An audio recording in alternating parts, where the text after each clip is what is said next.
구약에서 감사를 가장 먼저 고백한 사람, 감사와 찬양을 가장 많이 고백한 사람, 바로 다윗입니다.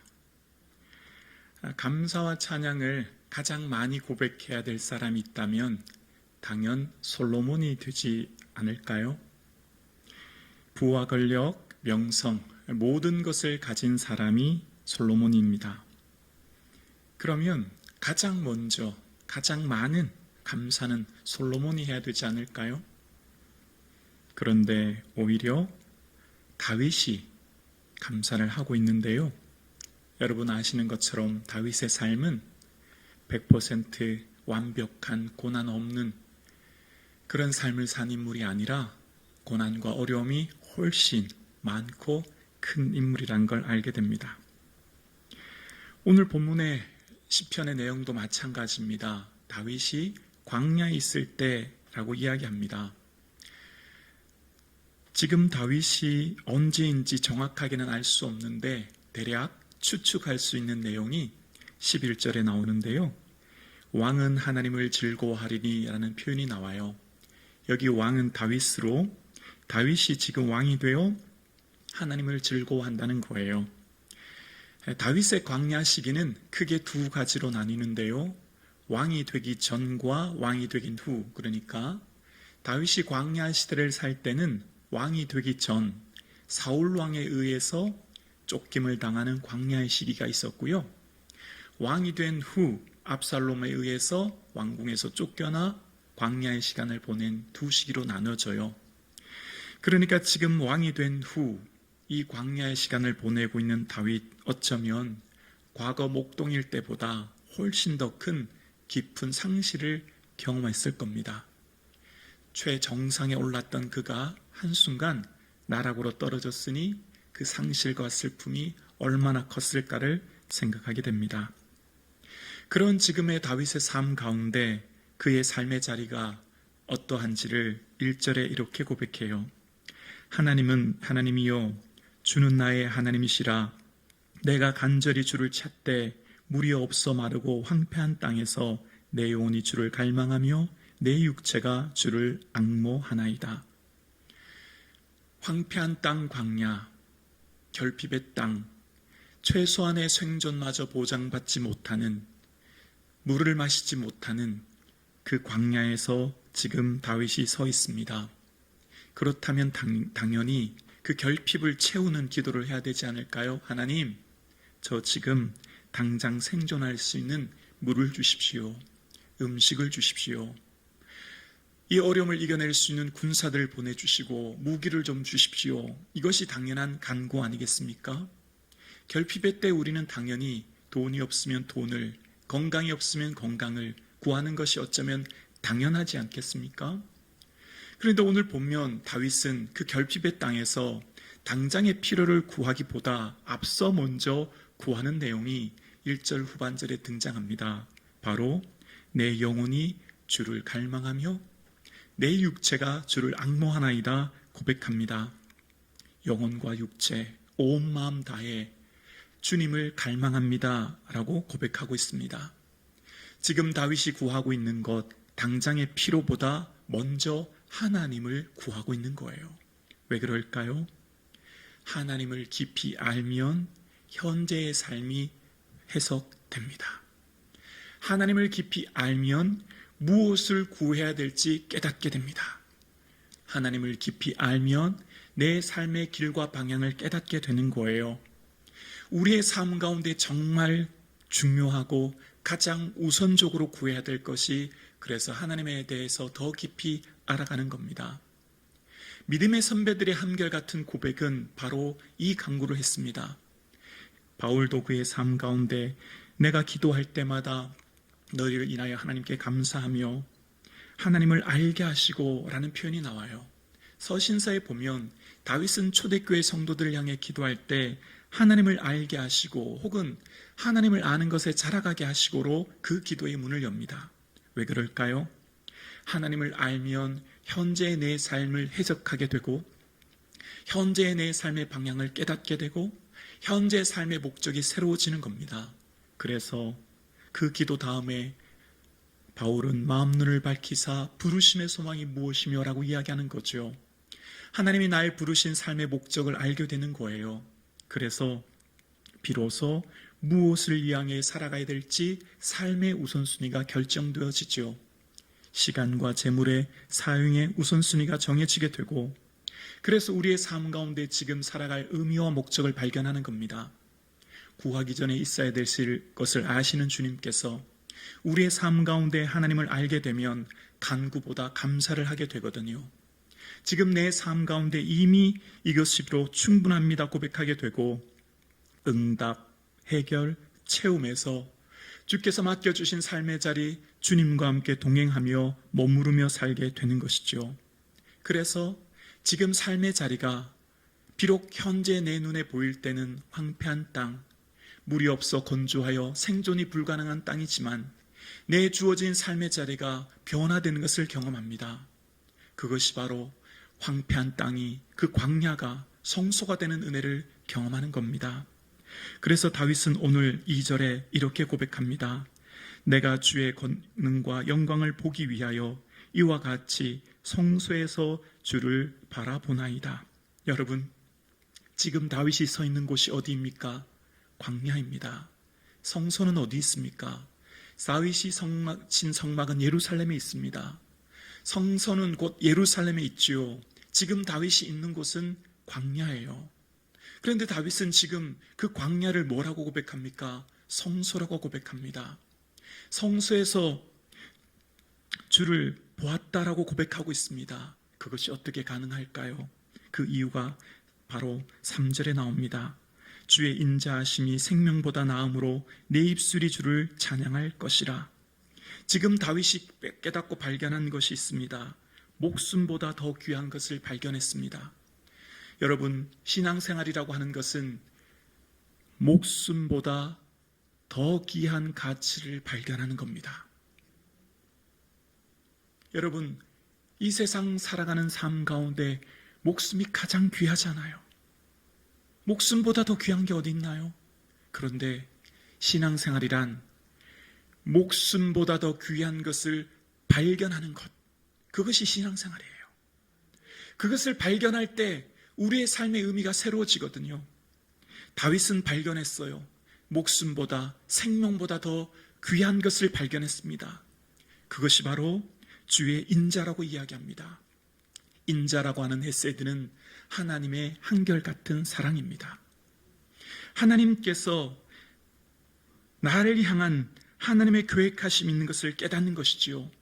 하나님을 알면 그래서 사명이 보이는 것입니다. 다윗의 삶에 대해서 사도행전에 보면 다윗을 왕으로 세우고 내 마음에 맞는 사람이라 내 뜻을 다 이루리라 말씀하십니다. 다윗의 삶을 통해 하나님의 뜻이 이루어지는 거예요. 왜죠? 하나님이 다윗을 사랑하기 때문이에요. 한결같이. 그가 비록 실수하여 넘어져도 한결같이. 헤세드는 바로 한결같은 하나님의 사랑을 말하는 거예요. 그러니까 하나님, 지금 내 삶 가운데 내 목숨보다 더 소중한 것을 깨달았습니다. 하나님께서 나를 향한 계획하심이 있고 그 선하신 계획이 지금 나의 삶 가운데 이루어지고 있음을 나는 믿습니다.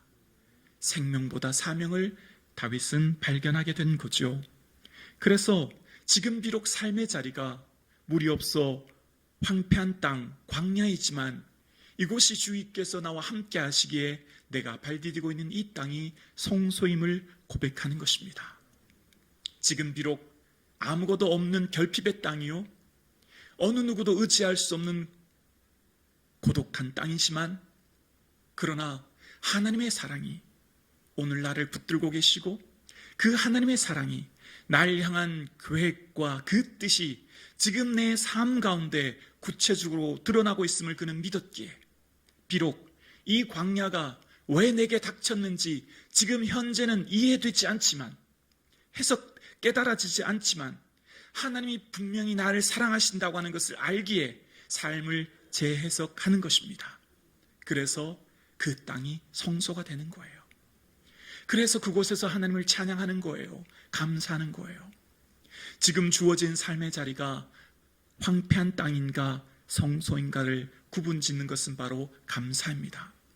하나님을 감사하면 내 삶의 결핍의 땅이 그 황무지가 성소가 될 것입니다. 그러나 주어진 삶의 자리가 감사가 아니라 불평이 되면 비록 모든 것을 누리고 모든 것을 얻었다고 해도 그 욕심에 갇혀 그 땅은 황폐한 땅이 될 것입니다. 오늘 함께 예배드리시는 사랑하는 성도님, 여러분의 삶 가운데 목숨보다 더 귀한 가치를 발견하셨나요? 세상 모든 사람들은 생명 연장을 위해 살아가지만 성도는 사명 성취를 위해 살아갑니다. 생명에 쩔쩔매고 얼쩔 줄 몰라 그저 생명만을 위해 살아가는 인생이 있는 반면 주께서 맡겨주신 그 사명 위에 삶의 목적과 의미가 새로워져서 어떠한 고난과 어려움도 이겨내는 삶을 살아가게 되는 것이죠. 그래서 하나님을 알아야 하는 거예요. 하나님을 깊이 아는 것, 그것이 무엇보다도 우선적으로 구해야 될 우리의 기도인 것이죠. 그래서 우리의 삶 가운데 하나님을 알아가는 그 깊이, 그 넓이, 그 높이가 더해져서 하나님을 알아가는 장성한 믿음의 분량에 이를 수 있기를 주의 이름으로 축원합니다. 그래서 다윗의 삶 가운데 하나님께서 내게 맡겨주신 삶의 자리가 비록 이해되지 않지만 하나님, 저는 믿습니다. 비록 내가 걸어가고 있는 이 황폐한 땅이 하나님의 뜻이 이루어지고 있음을 저는 믿습니다. 그래서 저는 주님을 찬양합니다. 주님을 경배합니다. 주님을 송축합니다. 여러분, 환경을 넘는 감사 어떻게 가능할까요? 그것은 하나님의 사랑이 나를 붙들고 계시고 하나님의 그 계획하신 뜻이 지금 나의 삶 가운데 이루어지고 있음을 믿는 것, 그러한 삶 가운데 주님을 찬양할 수 있게 되는 것이지요. 그래서 내 삶 가운데 하나님의 이끄심을 믿을 때 우리는 주님을 찬양하게 되고 나의 손을 들어 하나님을 경배하게 되지요. 그럴 때 우리의 삶의 온전한 기쁨을 누리게 됩니다. 4절과 5절입니다. 4절에 이름으로 나의 평생의 주를 송축하며 주의 이름으로 말미암아 나의 손을 들리이다. 골수와 기름진 것을 먹음같이 나의 영혼이 만족할 것이라. 나의 입이 기쁜 입술로 주를 찬송하되. 평생의 하나님, 저 주님 부르시는 그날까지, 저 목숨이 다하는 그날까지 주님을 송축합니다. 무릎 꿇어 주님을 경배합니다. 내 손을 듭니다. 고백합니다. 내 뜻과 내 계획을 내려놓고 하나님의 뜻만을 바라보며 내 손을 들며 하나님께 항복합니다. 그리고 하나님께 기도합니다. 하나님 은혜 내려주세요. 그 고백을 통해 그는 육신이 기름진 음식을 먹을 때 누렸던 그 충만한 기쁨을 황폐한 땅 이곳에서 누리게 되고 영혼이 만족함으로 기쁜 입술로 주를 찬송하게 되는 것을 봅니다. 오늘 함께 예배드리시는 사랑하는 성도님들의 삶에 우리의 삶 가운데 계획하신, 오늘 함께 예배드리신 여러분의 삶에 각자의 삶의 자리에 계획하신 그 하나님의 뜻과 계획이 오늘도 나의 삶을 통해 이루어지고 있음을 믿는 믿음이 있기를 주의 이름으로 축원합니다. 그러면 작고 사소한 일도 충실하게 그 일을 이루게 돼요. 내가 하고 있는 작고 사소한 그 일들도 최선을 다해 이루어가게 되죠. 다윗의 삶에 목동일 때 여러분 사자와 곰이 그 양의 새끼를 치려할 때 그는 목숨을 걸고 그것을 지키며 뺐습니다. 굳이 그렇게 하지 않아도 되지만 주어진 작고 사소한 일, 그것이 주께서 맡겨주신 일이라는 것을 믿기에 그 일에 최선을 다하죠. 전쟁이 일어났을 때에 엘리압을 비롯한 형 3명이 전쟁터에 나가 있죠. 그때 다윗을 불러 아버지 다윗에게 심부름을 시킵니다. 이새는 다윗을 보내면서 형제들이 잘 있는지 안부를 확인해 오라고 얘기해요. 다윗의 입장에서 보면 다윗은 7형제 중에 막내입니다. 위에 3명의 형제들은 아마 20세 이상쯤 되어 전쟁터에 나간 것 같고, 그렇다면 아직 다윗 위로 형들이 있어요. 다윗 외에도 형들이 있잖아요. 그러면 하나님, 아버지, 저 말고 형들 있잖아요. 얼마든지 그렇게 할 수 있지 않나요? 그러나 맡겨진 작은 일, 그 작은 심부름 충실히 이룹니다. 전쟁터는 어떤 곳입니까? 목숨을 걸어야 되는 곳입니다. 하나님의 뜻을 깊이 알게 되면 작고 사소한 일에 충실히 살아가게 됩니다. 비록 하찮은 것, 비록 남들이 인정하지 않는 것, 비록 남들이 박수 쳐주지 않는 것, 비록 남들이 뭐라고 해도 하나님 맡기신 자림을 알기에 하나님 맡겨주신 그 삶의 자리를 이뤄가게 되지요. 그래서 그 삶을 통해서 하나님의 은혜를 기억하고 하나님께 감사하게 됩니다. 은혜는 하나님의 은혜를 기억할 때 고백하게 되지요. 6절입니다. 내가 나의 침상에서 주를 기억하며 새벽에 주의 말씀을 작은 소리로 읊조릴 때 하오리니 고백합니다. 감사하면, 찬양하면 기억하게 돼요. 뭘 기억할까요? 하나님의 은혜를 기억합니다. 망각하면 불평해요. 망각하면 원망합니다. 그러나 찬양 속에 주를 만나게 되면 그 찬양을 통해 깨닫게 돼요. 아, 하나님의 은혜가 이렇게 많았지. 지금까지 나의 삶 가운데 이루신 일들, 그때 그 위기와 어려움 속에서도 날 이렇게 인도해 주셨지 깨닫게 되지요. 그래서 찬양의 두 열매가 바로 기억과 묵상입니다. 하나님 앞에 깊이 찬양하며 감사해 보십시오. 하나님의 은혜를 기억하게 됩니다. 히브리어 야다는 감사하다, 찬양하다라는 의미가 담겨져 있어요. 한 단어의 두 의미인 거지요. 감사하는 사람이 찬양하게 되고요, 찬양하는 사람이 감사를 고백하는 거예요. 그 찬양과 감사 속에 하나님의 은혜를 기억하는 것이거든요. 그럴 때 묵상하게 돼요. 하나님 일하신 일들 속에 내가 그 안에 머물게 되지요. 읊조리는 하가는 읊조리다는 말과 함께 묵상하다는 의미거든요. 하나님을 찬양하게 되면 하나님 앞에 머물게 되고, 그러면 그 깊으신 뜻 안에 내가 주의 은혜를 깊이 깨닫게 됩니다. 여러분, 하나님을 찬양하는 자에게 주시는 큰 은혜가 있습니다. 그건 뭘까요? 더 깊은 은혜의 자리로 이끌어 주십니다. 하나님께 감사하는 자는 그 비록 삶의 자리가 황폐하여 결핍의 땅에 서 있지만 하나님의 그 깊은, 더 깊은 은혜의 자리로 이끌어 주심을 경험하게 됩니다. 바로 7절입니다. 주는 나의 도움이 되셨습니다. 내가 주의 날개끈에서 즐겁게 부르리이다. 하나님, 주께서 나의 도움이 되셨음을 고백해요. 그리고 7절 하반절에 보면 주의 날개그늘에서 라고 표현이 나와요. 주의 날개그늘이라고 하는 것은 시은자인데요, 바로 시은자는 은혜의 자리란 뜻입니다. 여러분, 성소는 성소와 지성소로 나뉘지 않습니까? 그 성소와 지성소로 나뉘고 지성소에 하나님의 언약궤인 법궤가 있죠.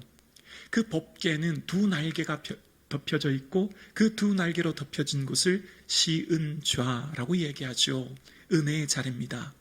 그래서 그 하나님께서는 그것을 시은좌 혹은 속죄소라고 하는데요, 내가 너와 만날 곳이며 라고 이야기합니다. 바로 그곳에서 하나님의 동행과 임재를 경험하게 된다는 거예요.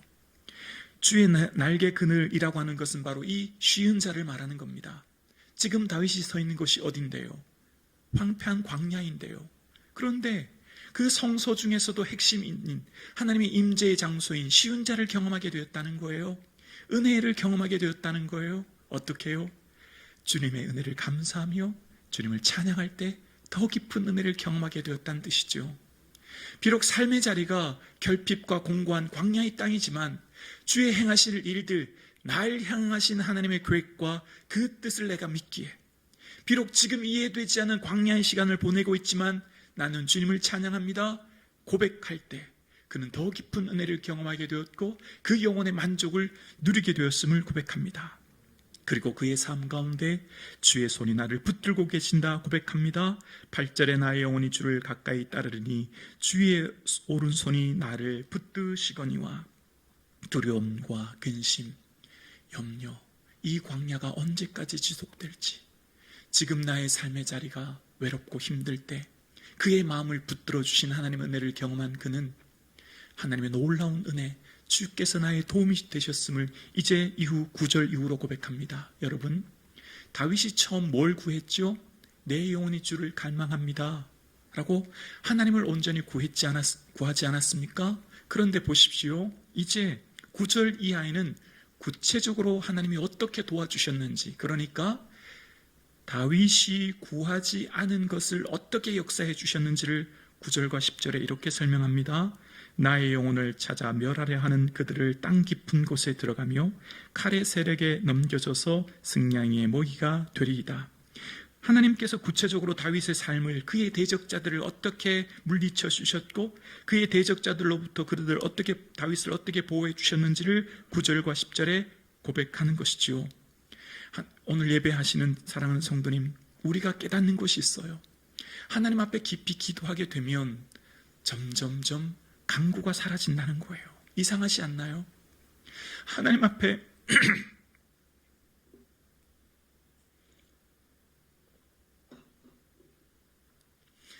하나님 앞에 오래 머물러 있으면 점점 깨닫는 것이 있어요. 간구가 점점 사라진다는 거예요. 여러분, 하나님은 전능하시죠? 창조주이시죠? 구하기 전에 있어야 될 것을 아시는 분이시죠? 하나님께 우리에게 뭘 원하실까요? 하나님이 우리에게 뭐가 있어야 될지 몰라서 못 주실까요? 그렇진 않다고 생각해요. 하나님께서는 우리 각자에게 하나님을 향하신 하나님의 뜻이 있고 그 뜻과 계획이 지금 삶의 자리에서 이루어지고 있는 것이죠. 그 삶의 자리에서 우리는 하나님의 뜻을 이루고 있어요. 그래서 기도로 뭘 알게 될까요? 하나님 마음을 알게 되는 거죠. 하나님의 그 마음을 헤아리게 되는 거죠. 그 하나님의 뜻하심을 깨닫게 되는 거죠. 그리고 그 하나님의 마음을 알기에 지금 내가 주어진 삶의 자리를 충실히 살아가게 되는 것이죠. 함께 예배드리시는 사랑하는 성도님, 하나님 앞에 머물러 있으면 간구보다는 감사가 넘쳐남을 깨닫게 돼요. 그래서 다윗 왕은 환경을 초월한 감사, 황폐한 땅에서 성소를 고백했던 그 삶의 자리에서 하나님을 기뻐하며 즐거워합니다. 11절입니다. 왕은 하나님을 즐거워하리니 주께 맹세한 자마다 자랑할 것이나 거짓말하는 자의 입은 막히리로다. 왕은 하나님을 즐거워하리라 고백합니다. 그리스도인들만의 감사의 특징이 있습니다. 바로 조건과 환경을 초월한 감사이죠. 이것은 그리스도인들만이 할 수 있는 감사입니다. 세상의 많은 사람들은 조건과 환경으로부터 감사하지요. 그 감사는 유통기한이 있습니다. 또한 그 감사는 그것이 상실하면 더 큰 아픔을 경험하게 되지요. 그러나 우리의 감사는 세상이 빼앗을 수 없는 감사입니다. 우리의 감사의 유통기한은 영원합니다. 우리의 감사는 어떤 상황 속에서도 감사하게 되지요. 그래서 이 감사는 고난을 삼킵니다. 역경을 삼킵니다. 위기를 삼킵니다. 비록 황폐한 땅이지만 그 황폐한 땅을 성소로 만들 수 있는 힘, 그것이 바로 그리스도인의 감사, 주를 인해 주시는 감사인 것이죠. 그래서 그 감사의 시작이 주의 뜻이 나의 삶을 통해 이루어지고 있음을 믿는 고백으로부터 시작해서 믿음의 최고봉이라고 할 수 있는 감사를 올려드리게 되는 것이죠. 그래서 함께 예배드리시는 사랑하는 성도님, 감사는 일상을 변화시킵니다. 감사는 일상의 모든 삶이 변화시키는 능력이 감사로부터 시작되는 거예요. 지금 내 삶 가운데 나의 삶을 통해 주의 뜻이 이루어지고 있음을 믿고 감사할 때 주어진 삶의 일상이 바뀌어지게 되고 그 바뀌어진 일상을 통해 하나님 나라가 확장되어지고 많은 사람들이 나를 통해 주님을 보게 됩니다.